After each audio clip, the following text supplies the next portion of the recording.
So my talk is about balancing forces in software design. And what inspired me was when I was reading a book called A Timeless Way of Building. And there, Christopher Alexander talks about balancing forces in architecture. So he talks about things like, why do we like to sit on a windowsill looking outwards? It's because we like the outdoors. We want to be outdoor, but at the same time, we want to be safe. So actually sitting on a windowsill looking outwards balances those two conflicting forces in us. And so is a good design choice. It's taking two things and the solution is, in a way, harmonizing them. So I took that and I started looking at what that means in software, and we find that actually it's an area I found to be lacking focus. And what that told me was actually we are lacking focus on how we analyze the problem. If we analyze that problem as a set of forces, the requirements as they were, and then our solution would need to look at balancing those. And it's where those conflicts between the forces are. It's where the pertinent points in architectural or design decisions are. So my talk is about that, and that's why it inspired it. Well, I think the simple thing, pay more attention to the problem, look at it holistically, look at how different forces or requirements interact with each other, and how the design needs to bring that into harmony. As simple as that. Significant changes that I have observed in the community in the past 3 years or so, I think, I probably said this last time as well, is that the software craftsmanship community especially is maturing.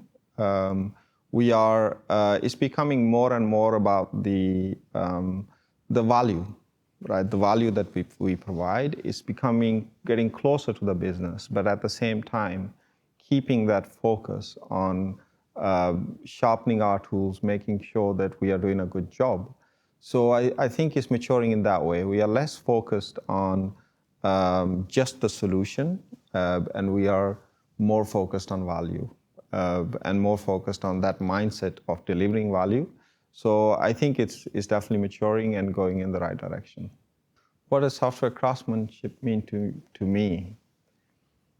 Professionally, I think both personally and professionally is the same, right? It's that mindset. It's the mindset of doing a job well for its own sake, and doing that job well means that all the things that I do on a day-to-day basis, all the skills that I rely on, all the tools that I rely on, they are at hand and they're in good condition, and that I'm using them to provide value, right? So it's about professionalism.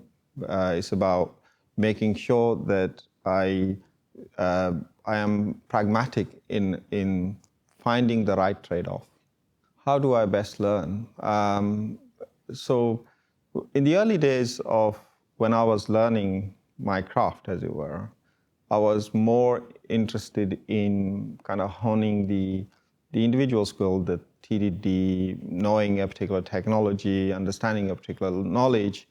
I now have less time for that, but I also find that those tools I need less often, purely because of the roles that I'm performing. The tools that I need now are more around people, they're more around organization, processes. Of course, having a solid grounding in technology helps me to kind of bridge that gap and understand how one impacts the other. So now I learn more about the relationship between things. I learn more about processes, what people thought, how they made it work, what the problems that people were trying to solve before and how they solved them at that level. And those are the kind of things that I'm learning now, primarily through reading and also talking to good people in conferences like this and other forums. So the question is, are there any warnings how reliant developers should be on the sources or information they choose to believe or to learn from? I think critical thinking is an important part or an important tool in everyone's arsenal. And in fact, my view is that it should be taught from schools. You should not take, just because someone is charismatic or it is in a book or it's the norm in your clan or your tribe, that's not the reason you should be adopting a practice, a way of doing things. You should think about why this is so and whether it fits your context, and then make your own decision, kind of stripping away all the biases that are inherent in there. Now, it's not an easy thing to do. It's a very easy thing to say. It's not an easy thing to do. But if we are aware, we will make better choices. Not always the best, but still a bit better.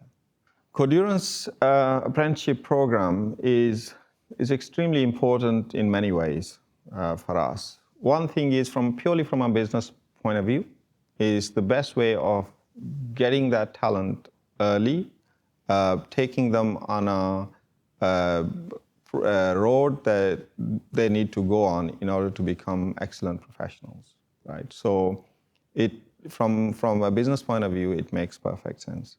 But the other aspect is that it's what we are providing to the industry as well. One of the things we've always said that we want to make an impact in our industry, and in my view, this is the best way of making impact. So from a business point of view, it's very important. From an industry perspective, it's very important. From a personal point of view, just seeing the people come in and how they develop and how it springboards their career is satisfying. And many of our apprentices that turned into craftspeople, that worked with us and then eventually went to do other things, you see their career trajectory and it's awesome. And that's a satisfaction in its own right. Why would I encourage people to attend SC London? I would say it's about coming somewhere and getting a view on different ideas, understanding what are those ideas, where they are coming from, lighting those little fires in your brain to say, okay, I'm doing this thing like this, and someone is saying it might be completely different, it will definitely be subtly different. And it allows you to reevaluate your own ideas, your own ways of working, your own approach, your own way of thinking. And it's a very friendly crowd. It's all a single track, which means that when you break out of each session, you've all got the same thing to talk about. And those discussions, the talks in themselves are excellent, but those discussions are invaluable. They're the ones that will change your mind.